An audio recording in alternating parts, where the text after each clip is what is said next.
Kipchaks, guardian of the Iltutmish kingdom. He often had the same dream from somewhere in his long-lost childhood. He heard his mother's quiet songs, her gentle hands, the lemony scent of grass. He no longer remembered its name. His mother's words were completely incomprehensible. There was also a long pillar in the middle of the house, as if supporting the firmament and reaching the brightest star. Legend of Iltutmish.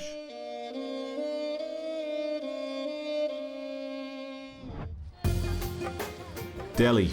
The Iron Pillar is one of its most mysterious sights. It used to stand in front of an ancient temple. It is said to be made from a meteorite. As recently as 15 years ago, people would strive to lean against the pillar. Supposedly, this would help to grant one's greatest desires. But, alas, it is no longer accessible to tourists. They say that this remarkable column was built 16 centuries ago. It is made of pure iron, but never rusts. When the Islamic temple was being built, the Hindu one was destroyed, but this pagan shrine remains standing in the courtyard of the medieval mosque.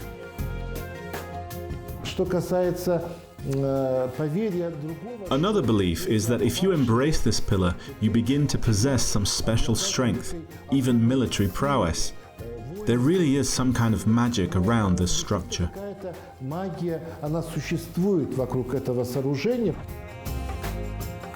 The magical pillar and the mystery of power. How did the ancient legends affect his life, the life of a warrior and ruler? The prophecies did come true. He became a powerful sultan, whom even Genghis Khan did not defeat. How can a slave ascend to the throne? Shams ud-Din Iltutmish was a Kipchak by origin. How can one retain the throne? Most of the rulers of the Delhi Sultanate belonged to the Turkic dynasties. How does one remain human? The dynasty was formed by people of slave origins. From a slave to a king of kings, an indestructible pillar of power, the Mamluk dynasty on the Delhi throne, and the Milky Way guides the route homeward. Kipchaks, guardian of the Iltutmish kingdom, reflections on history, our version. Chapter 1. The Throne of the Slaves. Today, authority over the world belongs to those who have the greatest power. The principle of hereditary succession has not faded away, but fate has revoked this tradition. Shams ud-Din Iltutmish ibn Yalam. The history of architecture is for the most part a history of vanity. A ruler named Alauddin also decided to build a minaret, which, according to his plan, was supposed to surpass the Qutb Minar, but the minaret was never completed. The main minaret of Delhi was never surpassed. The monument to the Mamluk dynasty was built on the order of former slaves. Jibek started the construction. Iltutmish finished it. Qutb Minar was created at that time by Iltutmish. He was the Sultan of Delhi. If architecture is a history of vanity, then the Chronicle of Power is a history of wars, intrigues, and palace coups. At the end of the 12th century, Sultan Muhammad Ghori decided to conquer India. This was not especially difficult, as the country was being torn apart by internecine wars, and the Sultan had remarkable military strength. The Ghulyams, which were Mamluks or Turkic slaves. This was a common practice of the time, which many rulers made use of. Чтобы усилиться за счет This was done in order to strengthen military power at the expense of the Kipchaks, repel attacks from abroad, and reduce internal conflicts within society.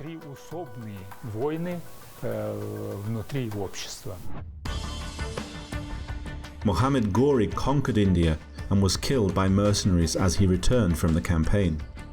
The Sultan had no sons, but he treated his Ghilmans in a special way.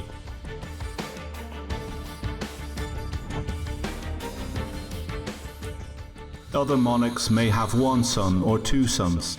I have thousands of sons, my Turkic slaves, who will be the heirs of my dominion and will ensure that my name is kept in the Friday prayers throughout these lands. Muhammad Gori.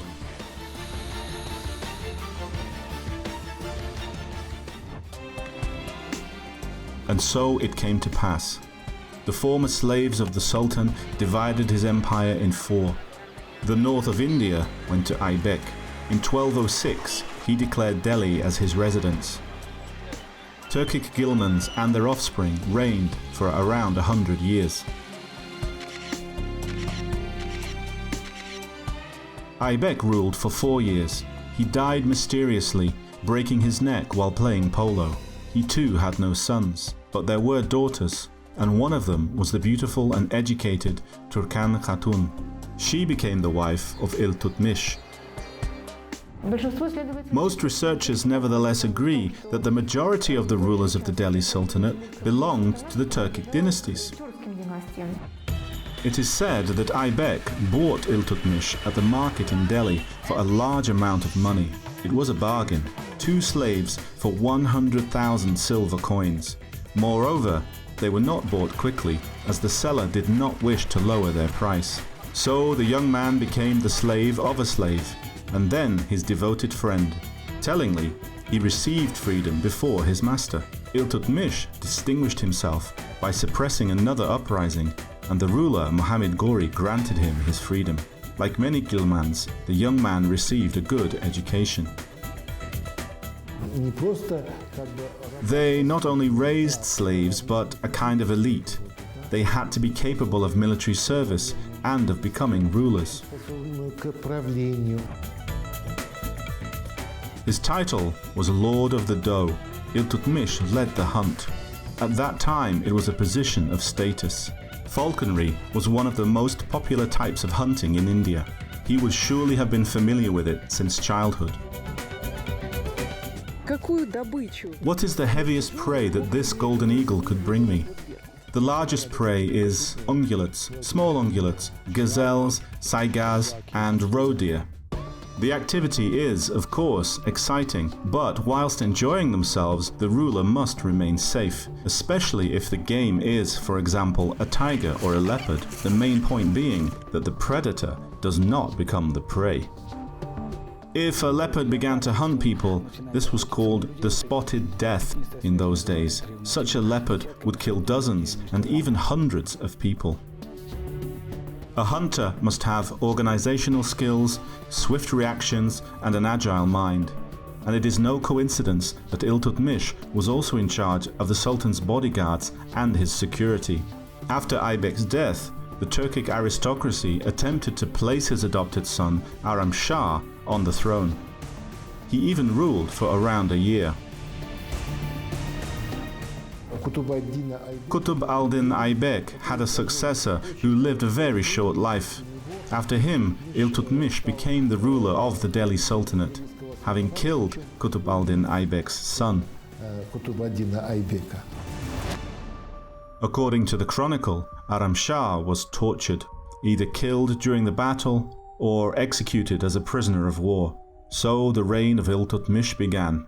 It went down in history as the enlightened age of the Delhi Sultanate. Where did Iltutmish come from? What tribe did he belong to? And how did he come to be in India? Chapter 2. A Promising Slave. The dramatic landscapes of Mangistau. However, this area looked a little different 9 centuries ago. It is known that in the Middle Ages, the lands of Mangistau were located on the Great Silk Road. And by this very route, slaves were transported to many countries of the world. They were always an expensive commodity. Perhaps, somewhere here, the future Sultan of India was captured.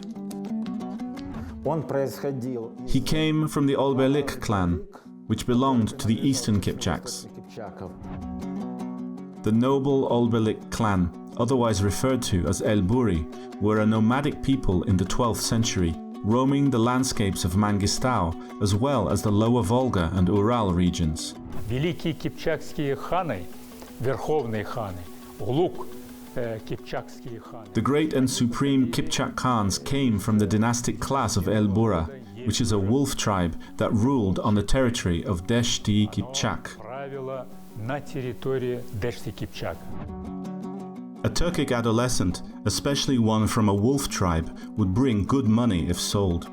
According to legend, this is how it came about. Iltutmish was strong, intelligent and attractive, and most importantly, he was loved by his father and, allegedly, had been chosen to be his successor. The older brothers were jealous. A medieval fate, the late 12th century, a boy of about 7, together with his older brothers, is selling horses. Horses from the Kipchak steppe were also highly valued. And then, either through deception or by being ordered to, he was escorted by a particular individual, and that was that. He had become a slave.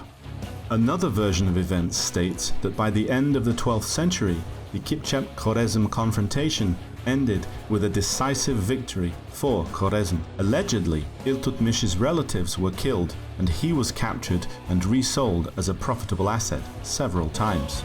The income of the Mamluks was greatly supplemented by Turkic slaves. They possessed the skills of military leaders because every active nomad had to possess such skills, and they were very much in demand. There is an indirect confirmation of this version of events. The troops of Genghis Khan defeated the army of Khwarezm Shah and pursued his son to the Indus River. Jalal ad-Din managed to escape and asked Iltutmish for help. The Sultan refused. Some researchers believe that this was due to the long-standing hatred of the Khwarezm rulers and the slave traders. Jalal ad-Din turned to Shams ad-Din asking for help to regain his lost possessions. The Sultan, having sent gifts to the fugitive prince, conveyed through his messengers that the climate of these places does not suit a high-born prince. Soon, Iltutmish marched with a large army against the heir to the Khwarezm Shah, who was forced to retreat. Lev Gumilov, Delhi Sultanate in the 13th century. The Kipchak Iltutmish knew that Kipchaks were one of the principal enemies of Genghis Khan, and one of their main objectives was the destruction of the Khan's tribe El Buri, so that there would be only one power in Deshti Kipchak. But the Delhi Sultan went to war against the Khwarezmian Jalal ad-Din and confirmed something resembling a temporary alliance with Genghis Khan. Iltutmish was able to do this in order to stop the Mongol troops who were trying to advance into the territory of North India. The Shaker of the universe was on his way to Mongolia and was interested in whether it was possible to pass through India. It seems that Iltutmish agreed. Genghis Khan ultimately decided against this, but perhaps he also asked the Sultan to not help Jalal ad-Din. During the life of the Delhi ruler, no major conflicts with the Mongols were recorded. What kind of a ruler was the Kipchak slave? Why were lions housed at the palace? And how did Genghis Khan come to his aid? Chapter 3. The Lord of Fate. The boy Iltutmish was a slave to an evil master in Bukhara. He sent him to the market for grapes, but the money was stolen from the boy. He walked and cried as beatings and curses awaited him. A dervish saw him, bought him some grapes and said, "You will be a ruler, and gather together all the hermits and holy people, as though part of a single bunch of grapes." The legend of Iltutmish. Having become a ruler, he was protective of holy men and hermits. Allegedly, he even built a minaret in honor of one of them. Kutbuddin Bakhtiyar was a spiritual mentor for the Sultan. He was a native of the city of Osh. It is said that the mentor knew how to reason with the temper of Iltutmish, which was sometimes very fiery. In general, the Sultan liked to debate with his pundits, but ignored their advice on how to govern the state. Iltutmish means keeper of the kingdom. Shams Dunya ad-Din means the son of peace and faith. His other titles include King of the Kings of the Arabs and Persians and the ruler of the Turkic people. This is the grave of Iltutmish. He ruled from 1211 to 1236.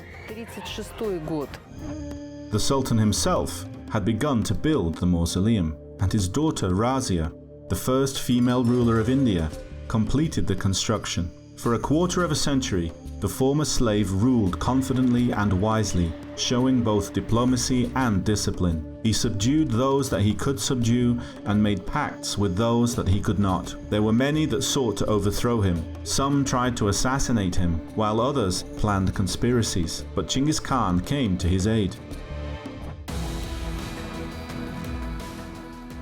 The fear generated by the bloodshed of Genghis Khan forced the emirs to rally around the throne of Iltutmish. The bulk of his support came from the Turks of the Elburi, Kipchak and Karakatai tribes. His confidants grew rapidly in number due to the increased migration from Central Asia, Iran and Afghanistan as a result of the Mongol invasion. Lev Gumilov, Delhi Sultanate in the 13th century.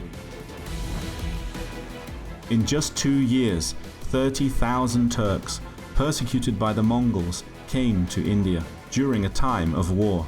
Medieval historians called them people of the sword. A significant number of Kipchaks greatly strengthened the Mamluks because the Mamluks, like the Turkish Ghilmans in India, had serious limitations. They were critically dependent on the import of military power. They always needed to get some kind of reinforcement from the steppe, because they could not rely on the local population.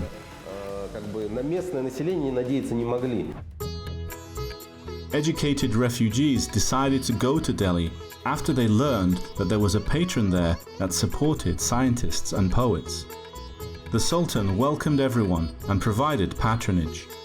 During his reign and at his request, numerous works were translated and books and poems were written. They usually bore a dedication to Iltutmish. It is said that Al-Juzjani wrote a qasid in honor of the Sultan. He was reading it when suddenly the Sultan was distracted by state affairs and left. The poet was upset, but when Iltutmish returned, he recited the first lines of the poem and asked him to repeat the rest. The legend of Iltutmish. As Genghis Khan destroyed cities glorified by science, such as Otrar, Samarkand, Bukhara, artists and musicians, philosophers and architects found a new homeland and new positions in India. For example, Al-Juzjani was the supreme Qadi and wrote works on history. This is how Delhi became the cultural capital of the East. It was one single empire under these people who brought a new way of economy, new management style, new way of organizing people. With a firm hand, he brought order to the Sultanate. He ordered his subjects to wear clothes of different colors, apparently in order to understand what their trade was, an artisan, a merchant, or a peasant. He was respected and feared. He administered justice severely and punished regardless of rank. If he suspected a threat to his power, punishment was swift and harsh. This was the era when a powerful dynasty was being created, and its foundation had to be consolidated. Violating the palace etiquette, the Sultan rode out on horseback to the streets of the city to listen to the complaints of the dissatisfied. He requested that those who were especially suffering put on red clothes so that the petitioner could be seen from afar. 2 marble lions were installed at the gate of the palace. Bells were hung around their necks, and the plaintiffs could summon the ruler even after dark. Iltutmish is known for his intelligence and sound judgment. His fame spread throughout India and all countries and lands, and many stories and legends are told about his campaigns and victories. Ata Melik Juvaini, The History of the Conquest of the World.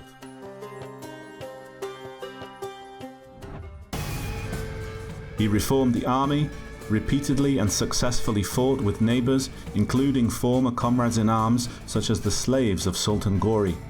he significantly expanded the boundaries of his kingdom and divided the empire into regions. Some of the land was given to his subordinates as an incentive instead of a salary. Economic growth occurred in every land conquered by the Kipchaks. They made huge contributions to the development of culture. The Sultan also built palaces, reservoirs, mosques, madrasas, and ensured that wealthy subjects contributed to charity, both through his personal example and according to the law. When a lot of Indians converted to Islam, it was not only because Islam was a great religion, but it was because of Kipchak value system, which helped as a process to make it more attractive. As a rule, the Hindus would burn their dead or cast them into a river. It is believed that the first mausoleum in Delhi was erected by Iltutmish. Here is traditional Muslim architecture with local flavor. There are Arabic scripts and classical Indian ornamentation on the stones of this mosque, which the Sultan was also constructing. It is understood that some Turkic rulers destroyed ancient temples and, at times, swept entire cities from the face of the earth if they refused to accept Islam. Why was the pagan shrine not destroyed? What is the meaning of the Kipchaks' Tamga? And how does one trail the Milky Way? Epilogue: Reaching the Star. The nomads, deprived of the opportunity to live in one place and use the same sacred tree, were forced to cut it down and, having cleaned it of the branches, carry it with them. Arriving at a new place, they set up a pillar, a copy of the heavenly tree. Dashinima Dugarov, the historical roots of white shamanism. Such is the usual structure of the yurt. For a nomad, it was the model of the universe, the firmament, and this is the axis of the world which supports it and reaches out to the North Star.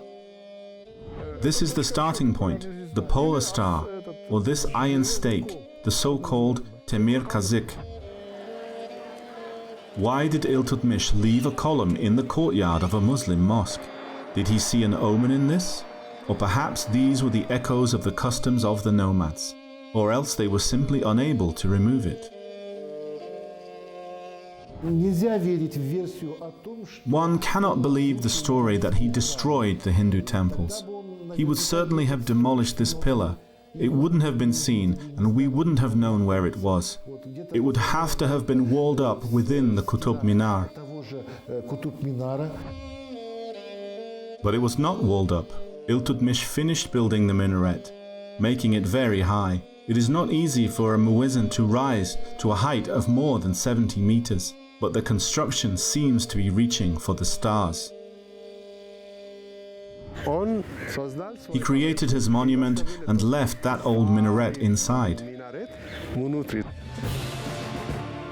The Tamga of the Kipchak, comprising 2 lines, 2 knives, or 2 pillars, is a symbol of the tree of life that stands on the banks of the White River. In a sense, it is the Milky Way, and iron is a sacred metal amongst nomads. They say that the pillar was previously crowned with the image of a sacred bird, and this also resembles a Turkic legend. Our Bayturek symbolizes this eternal life, a nest, a tree, and a trunk. Trailing the Milky Way in the hopes for eternal life, the road home. Iltutmish fell ill during a military campaign, and his earthly days ended in April 1236, at the age of about 60. He bequeathed the throne to his daughter, which was an extraordinary move, but his eldest son, his hope and support, had died tragically a few years earlier. The other sons were not suitable for the role of ruler.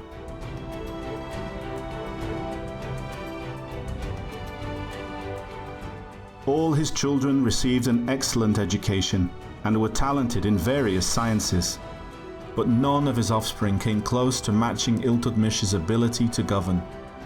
The former slave of the former slave was the keeper of a great kingdom.